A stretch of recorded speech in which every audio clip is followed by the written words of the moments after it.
Enumerate the matters in respect of which the civil court does not have jurisdiction under section 9B of the Rajasthan excise act 1950। उन मामलों को सूचीबद्ध करें जिनके संबंध में राजस्थान आबकारी अधिनियम 1950 की धारा 9 ख के अंतर्गत सिविल न्यायालय को अधिकारिता प्राप्त नहीं है या सिविल न्यायालय के क्षेत्राधिकार को वर्जित कर रखा है। एज पर section 9B of the act, no civil court shall have jurisdiction to entertain any suit or proceeding to set aside or modify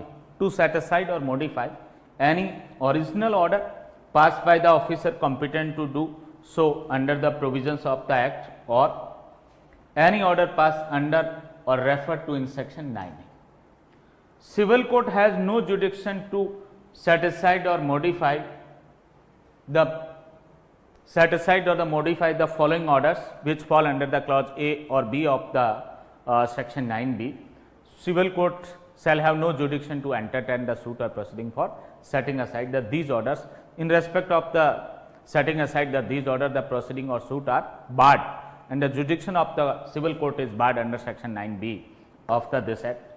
civil न्यायालय की अधिकारिता का वर्जन, सिविल न्यायालय निम्न आदेशों को मीन्स क और ख में कवर होने वाले आदेश, इन आदेशों को अपास्त करने के लिए या इनको उपांतरित करने के लिए किसी भी प्रकार का वाद या कार्रवाई जो है वो स्वीकार नहीं करेगा, ग्रहण नहीं करेगा, ग्राह्य नहीं करेगा। कौन से ऑर्डर्स को? जो खंड क में आ रहा है, सक्षम अधिकारी द्वारा इस अधिनियम के प्रावधानों के अधीन पारित कोई भी मूल आदेश, सक्षम अधिकारी के द्वारा पारित किया गया कोई मूल आदेश है, उसकी कोई अपील हो सकती है, कोई रिवीजन उसके विरुद्ध हो सकती है, बट सिविल न्यायालय में उसको अपास्त करने के लिए या उसको उपांतरित करने के लिए कोई वाद या अन्य सिविल कार्रवाई नहीं की जा सकती, ऐसा किया जाना वर्जित है इसमें। या धारा 9 क के अधीन अपील में कोई पारित आदेश है या रिवीजन में पारित कोई आदेश है, क्या उस आदेश को सिविल न्यायालय में चुनौती दी जा सकती है सिविल वाद या सिविल कार्रवाई से? नहीं। अपील या रिवीजन में पारित जो आदेश है उनको भी सिविल न्यायालय में चुनौती नहीं दी जा सकती, और ओरिजिनल जो ऑर्डर पारित किए उनको भी सिविल न्यायालय में अपास्त करने के लिए, उपांतरित करने के लिए वाद या कार्रवाई नहीं संस्थित की जाएगी। और यदि की जाती है तो सिविल कोर्ट उसको एडमिट नहीं करेगा या उसको एंटरटेन नहीं करेगा। सिविल न्यायालय का क्षेत्राधिकार जो है वो क्या है? वो वर्जित है। Explain the provision of section 28A of the Rajasthan excise act 1950। Rajasthan आबकारी अधिनियम 1950 की धारा 28 ख के प्रावधान की व्याख्या करें। Section 28A, surcharge for the mitigating the natural or man-made calamities, any excisable article chargeable with duty under section 28 shall be chargeable with surcharge at such rate not exceeding 50%, of the duty chargeable on the such excisable article under section 28, as may be notified by the state government for the purpose of mitigating the natural or man-made calamities like a drought, flood, epidemic, public health exigencies, fire, etc. Subsection 2, the surcharge chargeable under subsection 1 shall be in addition to the any duty provided under section 28 of this act. Subsection 3, except as otherwise provided in subsection 1, provision of this act shall, so far as may be applied in relation to the surcharge leviable under subsection 1 as they apply in relation to the duty leviable under section 28, means the recovery of the manner of the recovery of the surcharge is same which is provided for the recovery of the excise duty under section 28 of this act. Save as provided in subsection 3, the state government may make the rules for the collection of the surcharge leviable under this section.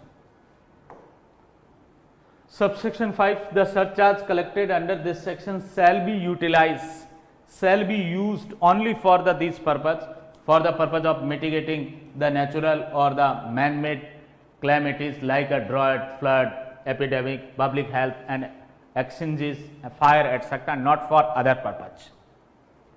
धारा 28 का देखेंगे आप, प्राकृतिक और मानव निर्मित आपदाएं जो है उसके समन के लिए कुछ अधिभार लगाया जा सकता है, सरचार्ज लगाया जा सकता है।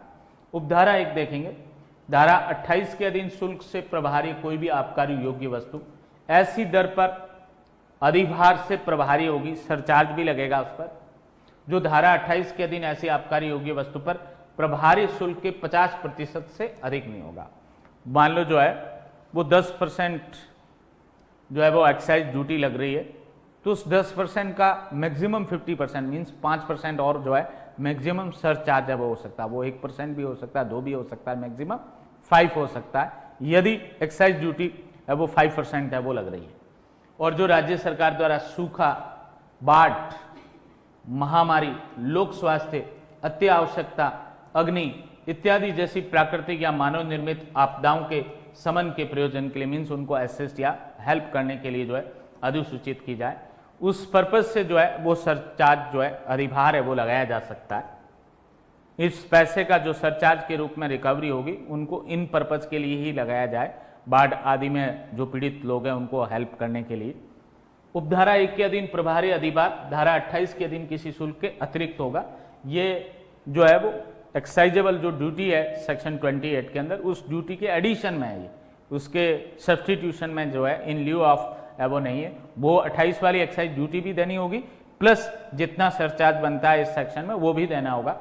उपधारा 1 में यथा अन्यथा उपबंधित के सिवाय उपधारा 1 के अधीन उद्ग्रणीय अधिभार के संबंध में इस अधिनियम के उपबंध जहां तक हो सके वैसे ही लागू होंगे जैसे कि वे धारा 28 के अधीन उद्ग्रणीय शुल्क के संबंध में वो लागू होते हैं।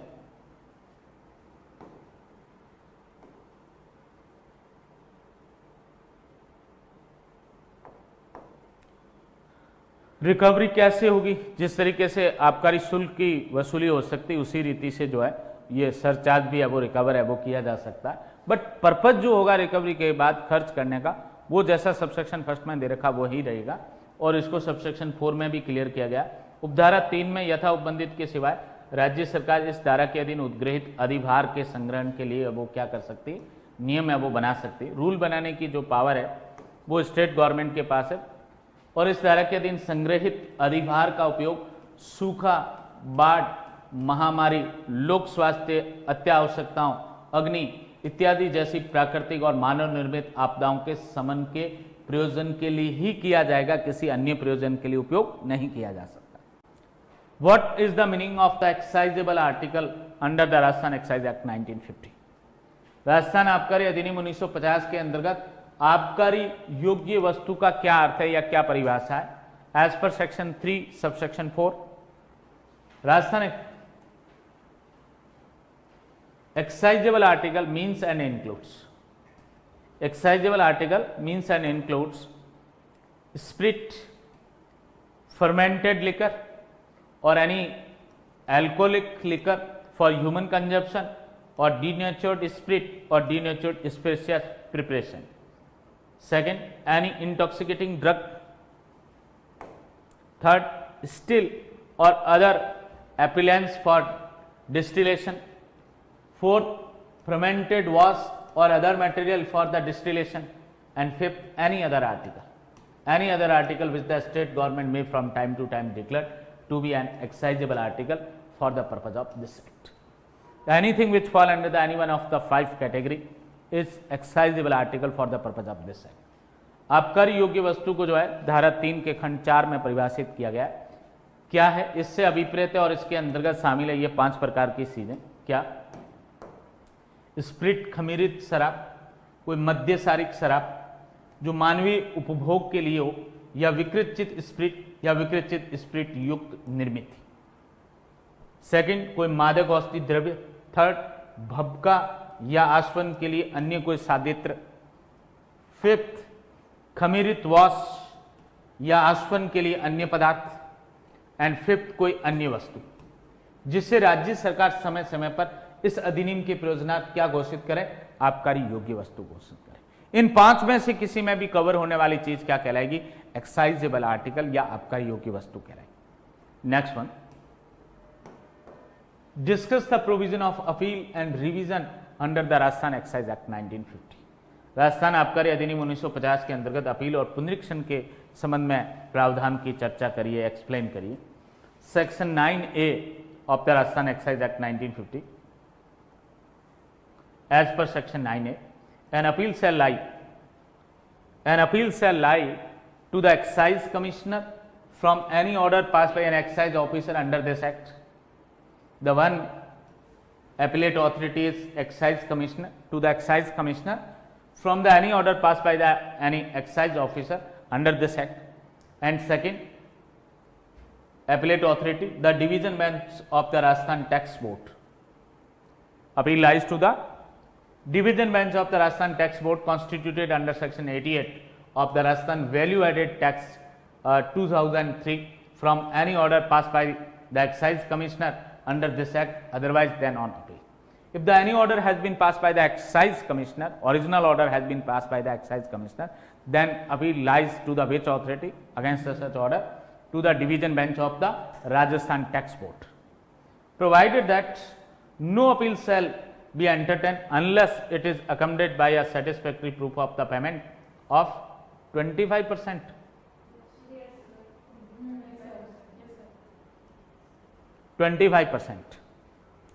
No appeal shall be entertained unless it is accompanied by a satisfactory proof of 25% of the amount of the demand created by the order appealed against. An appeal under subsection first may be preferred at any time within 60 days. Within 60 days from the date of the order complained of.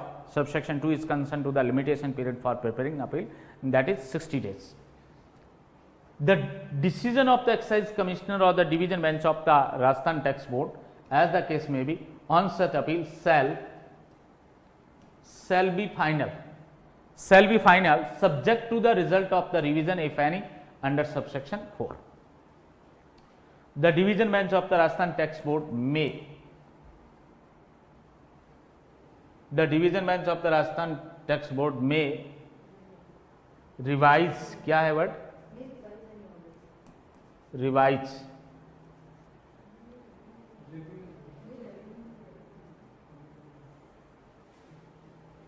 May revise, ये revenue extra ही है मेरे ख्याल से. May revise any order pass on appeal by the excise commissioner. If any order has been passed by the excise commissioner in appeal, then what is the remedy? The revision. Revision lies to the which authority? The division bench of the Rajasthan Tax Board. Subsection 5, any revision under subsection 4 may be preferred at any time within 30 days. Within 30 days from the date of the order complained of. What is the limitation period for preparing revision, making revision before the division bench of the Rajasthan Tax Board? 30 days from the date of the order of the excise commissioner on appeal. धारा 9 का देखेंगे आप, अपीलें और पुनरीक्षण के संदर्भ में प्रावधान है इसमें. अपील निम्नलिखित को होगी. इस अधिनियम के अधीन किसी आबकारी अधिकारी द्वारा पारित किसी आदेश की अपील किसको होगी? आबकारी आयुक्त को. आबकारी अधिकारी ने कोई ओरिजिनल ऑर्डर पारित किया है तो उसकी अपील आबकारी आयुक्त को होगी, एक्साइज कमिश्नर को होगी. और इस अधिनियम के अंतर्गत आबकारी आयुक्त के द्वारा अपील में पारित आदेश से अन्यथा means original order, excise commissioner का जो है ओरिजिनल कोई ऑर्डर है, अपील वाला ऑर्डर नहीं. अपील के ऑर्डर में तो रिवीजन है. फिर मूल आदेश जो पारित किया है आबकारी आयुक्त ने, उस आदेश के विरुद्ध जो है वो अपील है वो किसको होगी? वो राजस्थान कर बोर्ड की खंडपीठ को. किसको होगी? राजस्थान कर बोर्ड की जो खंडपीठ है, division bench of the Rajasthan tax board, उसको है वो अपील होगी. और वो मूल आदेश की अपील होगी राजस्थान कर बोर्ड. हाँ, एक्साइज कमिश्नर के मूल आदेश की अपील में जो आदेश होगा उसका रिवीजन होगी. उसका revision. हाँ, यहाँ अन्यथा का मतलब ओरिजिनल ऑर्डर से. मूल आदेश जहां पारित किया है आबकारी आयुक्त ने जो है, उस ऑर्डर के अगेंस्ट जो है वो अपील किसको होगी? राजस्थान कर बोर्ड के है वो खंडपीठ को जो है वो होगी, जो राजस्थान मूल्य परिवर्धित कर अधिनियम 2003 की धारा 88 के अधीन जो है वो गठित की गई. परंतु कोई भी अपील तब तक ग्रहण नहीं की जाएगी जब तक कि उसके साथ उस आदेश के जिसके विरुद्ध अपील की गई है द्वारा श्रेष्ठ मांग की 25% रकम के संदाय का कोई समाधानप्रद है वो सबूत नहीं दिया गया. ये प्रोविजो जो है अपील के साथ है. अपील तब है वो मेंटेनेबल होगी जितना अमाउंट की डिमांड की गई उसकी 25% राशि का पेमेंट करने का प्रूफ है वो कंसर्न एप्लीकेंट ने पेश कर दिया. सबसेक्शन 2, उपधारा 1 के अधीन अपील परिवादित आदेश की तारीख से 60 दिन। लिमिटेशन पीरियड क्या होगा अपील पेश करने का, चाहे वो आबकारी आयुक्त के पास जा रही है और चाहे वो राजस्थान कर बोर्ड के खंडपीठ के पास जा रही है, लिमिटेशन पीरियड 60 दिन है। जो इम्प्रूव्ड ऑर्डर है, जिस ऑर्डर को चैलेंज किया, कंप्लेंट ऑर्डर है जिसको चुनौती दी जा रही है अपील में, उस परिवादित या आलोच्य आदेश की तारीख से 60 दिन के भीतर जो है कभी भी की जा सकती है अपील। सबसेक्शन 3, आबकारी आयुक्त या राजस्थान कर बोर्ड की खंडपीठ यथास्थिति उक्त अपील पर विनिश्चय उपधारा 4 के अधीन पुनरीक्षण यदि कोई हो, उसके परिणाम के अधीन रहते हुए क्या होगा, अंतिम होगा। जो कुछ भी अपील में डिसीजन लिया है अपीलीय प्राधिकारी ने, चाहे आबकारी आयुक्त ने और चाहे राजस्थान कर बोर्ड की खंडपीठ का, सामान्यतः वो ऑर्डर क्या होगा, फाइनल होगा, but subject to the result of revision. यदि रिवीजन लाई करती है आबकारी आयुक्त के आदेश के विरुद्ध है वो डिवीजन बेंच को, तो वहां ऑल्टर हो सकता है वो, अदरवाइज जो है वो क्या है, वो आदेश अपील में पारित होने वाला वो अंतिम है। सबसेक्शन 4, राजस्थान कर बोर्ड खंडपीठ या खंड न्यायपीठ आबकारी आयुक्त द्वारा अपील में पारित आदेश का क्या कर सकती है, पुनरीक्षण। राजस्थान कर बोर्ड की जो है वो खंडपीठ डिवीजन बेंच जो है, आबकारी आयुक्त ने जो अपील में ऑर्डर किया है, सबसेक्शन है वो 1 के अंदर जो अपील हुई है और उस अपील में कोई ऑर्डर पारित किया तो उसके विरुद्ध क्या हो सकता है, रिवीजन हो सकता है, पुनरीक्षण। और पुनरीक्षण किस है वो अथॉरिटी के समक्ष पेश होगी, राजस्थान कर बोर्ड की खंडपीठ में रिवीजन है वो पेश होगी। आलोच्य आदेश की तारीख से 30 दिन की अवधि के भीतर। लिमिटेशन पीरियड क्या होगा, परिवादित आदेश या आलोच्य जिसको रिवीजन में चैलेंज किया जा रहा है ऑर्डर को, उस ऑर्डर की तारीख से कितने दिन, 30 डेज, 30 दिन में रिवीजन पेश की जा सकती है राजस्थान कर बोर्ड की खंडपीठ के समक्ष, कभी भी पेश हो सकती है। ये लिमिटेशन पीरियड है, लास्ट है वो सबसेक्शन 5 में। Next question, what are the prohibitions on a licensed vendor or on a person on his behalf to sell or deliver the any liquor or intoxicating drug. किसी अनुज्ञप्तिधारी विक्रेता या उसकी ओर से किसी व्यक्ति पर शराब या मादक औषधि बेचने या उसको वितरित करने पर क्या प्रतिबंध है, एज पर सेक्शन 22, एज पर section 22 of the this act. No licensed vendor and no person in the employ of the such vendor or acting on his behalf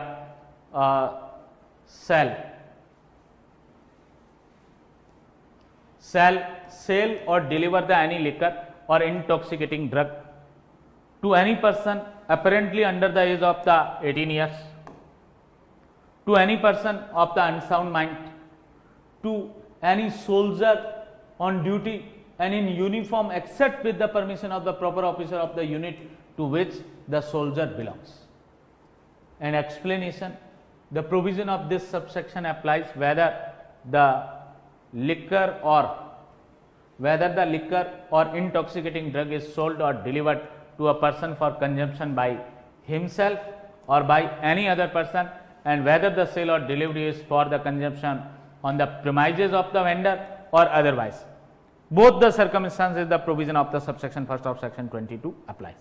Whether the concerned minor or the unsound mind person or soldier the purchase the concerned excisable article for the consumption of himself or for any other person, or that is consumed by himself at the premises of the vendor or not. In all these circumstances the provision of the subsection first be applicable or offence has been made out. Subsection 2, no such vendor or the person as aforesaid shall sell or deliver any liquor or intoxicating drug in exchange whether wholly or in part for jewelry, clothes, arms or household or utensils. मुझे क्यों याद आ रहा है, अभी prelims में शायद इस पे क्वेश्चन था, ज्वेलरी के एक्सचेंज में, इस पे प्रीलिम्स में जो है अभी क्वेश्चन पूछा गया था इस पे।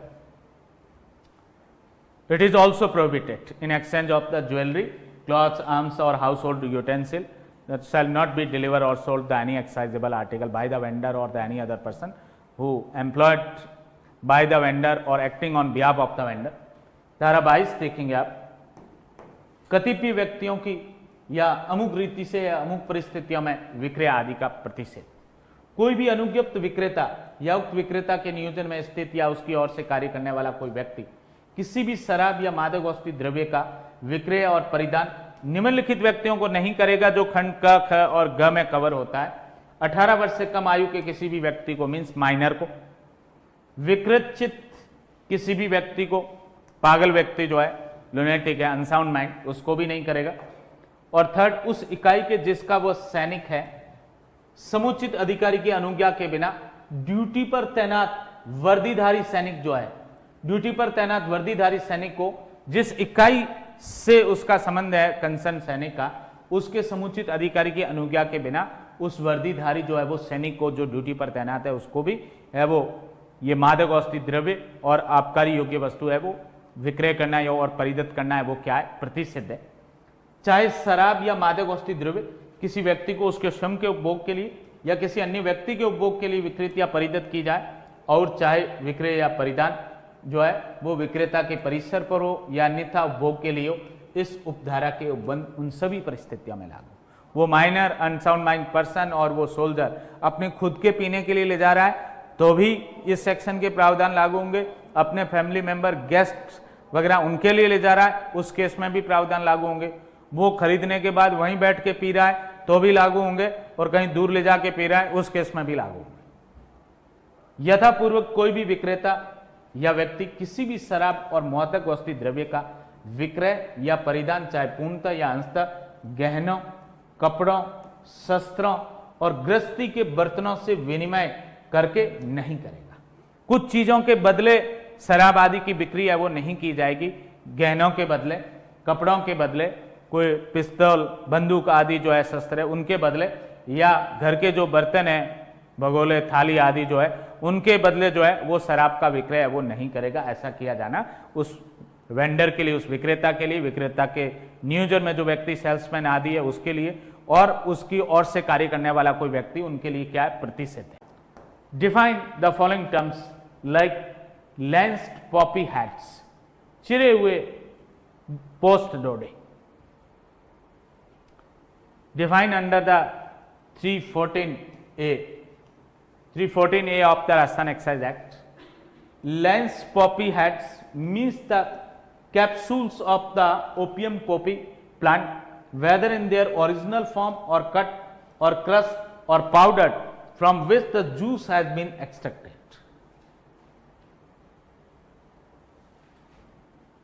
Lance poppy hat means the capsules of the opium poppy plant, whether in their original form or the cut form, crushed or powder form, which the juice, the opium, have been extracted. The such capsule are known as the lance poppy hats. चिरे हुए पोस्ट डोडे किसे कहेंगे? अफीम post पौधे के मूल रूप में या कटे, कुचले या चूर्ण युक्त ऐसे कैप्सूल जिनसे क्या है, रस निकाल दिया गया।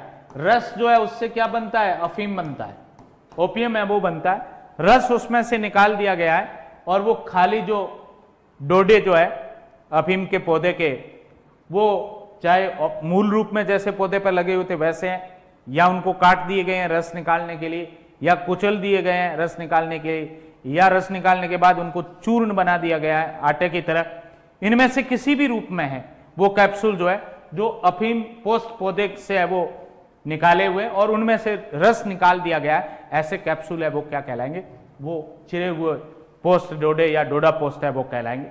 Next, definition of intoxicating drug, मादक औषधि द्रव्य, that is defined in 314। Intoxicating drug means the leaves, small stalks and flowering and fruiting tops of the hemp plant Cannabis sativa, including the all forms known as bhang, siddhi or ganja. Charas, second is the charas, that is the resin obtained from the hemp plant which has not been submitted to any manipulation other than those necessary for packing and transport. Third one, any mixture with or without natural material of any of the above forms of intoxicating drug or any drink prepared therefrom. and any other intoxicating or narcotic substance, any other intoxicating or narcotic substance which the state government may declare by notification in the official gazette to be an intoxicating drug, the such substance not being the opium, coca leaf or the manufacturing drug as defined in the NDPS Act. It is the old act that is in force at the time of the passing of this Rajasthan Excise Act 1950, now the NDPS Act 1985. मादक औषधि द्रव्य जो है इनकी परिभाषा धारा 314 में दे रखी है। क्या परिभाषा है? 4 बातें कवर होगी इसमें। हेम्प पौधा, कैनेबिस सतेविया का पौधा, इसकी पत्तियां, छोटे डंठल उस पौधे के, उसके पुष्प और फल से युक्त सिरे जिसमें भांग, सिद्धि, गांजा आदि के रूप में जाने जाने वाली सब प्रकार की वस्तुएं शामिल है। ये क्या है? ये मादक औषधि द्रव्य है, वो में कवर होगा। सेकंड वन, चरस, हेम्प पौधे से प्राप्त रस जिसमें संवेष्टन और परिवहन के लिए आवश्यक क्रिया से भिन्न कोई अन्य क्रिया नहीं की गई है, वो रस के फॉर्म में जो है, जूस के रूप में जो है, वो क्या है? वो चरस है, वो भी मादक औषधि द्रव्य है। मादक औषधि द्रव्य से उपयुक्त किसी भी रूप में उसका कोई मिश्रण, कुछ मादक औषधि द्रव्य डाला हुआ, कुछ और चीजें उसमें डाल के मिक्सचर बनाया गया, वो मिश्रण जो अमादक सामग्री सहित या रहित हो, या उस मिश्रण से तैयार किया गया कोई पेय पदार्थ आदि भी, ये भी मादक औषधि द्रव्य होगा। और अन्य कोई मादक और स्वापक पदार्थ, अन्य कोई मादक या स्वापक पदार्थ जिसे राज्य सरकार राजपत्र में अधिसूचना द्वारा मादक औषधि द्रव्य घोषित करे। और जो अनिष्टकर मादक द्रव्य अधिनियम 1930, जो अब स्वापक औषधि मन प्रभावी पदार्थ 1985 हो गया इसकी जगह, इस एक्ट में यथा परिभाषित वो अफीम नहीं हो, वो कोका की पत्तियां नहीं हो, और वो विनिर्मित औषधि द्रव्य भी नहीं हो, क्योंकि ये सब क्या है? ये narcotic drug and psychotropic substance में कवर होंगे। इनसे भिन्न अफीम, कोका की पत्तियां और विनिर्मित औषधि द्रव्य से भिन्न कोई अन्य जो है वो मादक और स्वापक पदार्थ जिसे राज्य सरकार ने इस एक्ट के पर्पज के लिए जो है वो क्या है? वो इंटॉक्सिकेटिंग ड्रग या मादक औषधि द्रव्य घोषित किया है। इन 4 में से किसी भी श्रेणी में आने वाला जो है वो वस्तु है या ऑब्जेक्ट है या थिंग है, वो क्या कहलाएगी? वो इंटॉक्सिकेटिंग ड्रग या मादक औषधि द्रव्य कहलाएगी।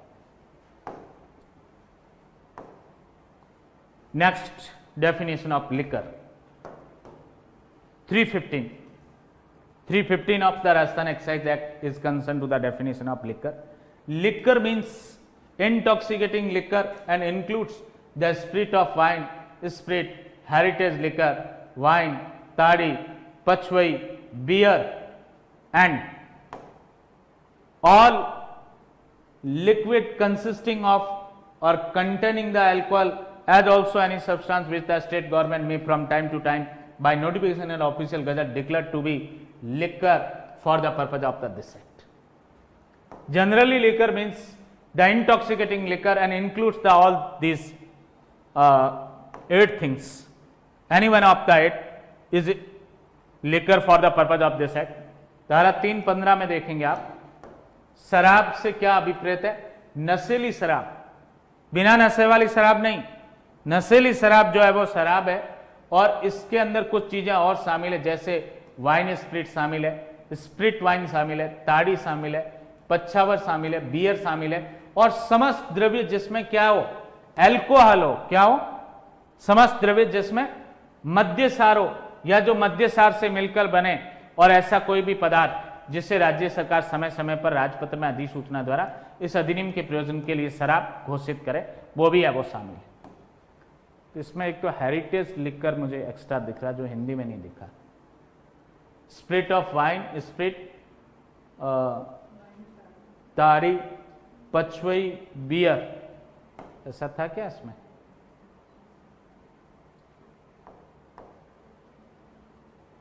वाइन स्प्रिट है, इसमें स्प्रिट है, स्प्रिट वाइन है, ताड़ी भी है, पचवई भी है,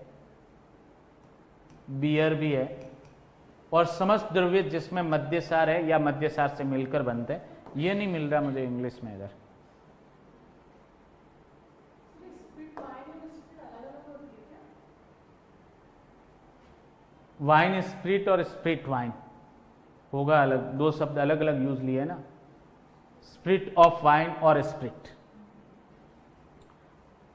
एक इंग्लिश में इसमें मिसिंग है, ये आ रहा है ना, containing the alcohol, all liquid consist of or containing the alcohol as also any substance which the state government may from time to time by notification in the official gazette declare to be liquor for the purpose of this act.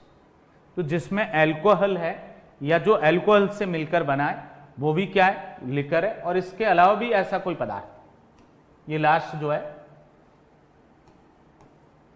इसके अलावा भी ऐसा कोई पदार्थ जिसे राज्य सरकार समय समय पर राजपत्र में अधिसूचना द्वारा इस अधिनियम के प्रयोजन के लिए शराब घोषित कर ले, ये 7 चीजें जो है शराब शब्द के अंदर है वो क्या है, शामिल।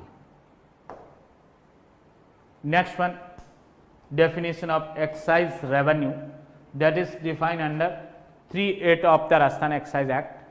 Excise revenue means the revenue derived or derivable from any payment, duty, fee, tax, fine other than a fine imposed by a court of law or a confiscation imposed or ordered under the provision of this act or of any other law for the time being in force relating to the liquor or intoxicating drugs.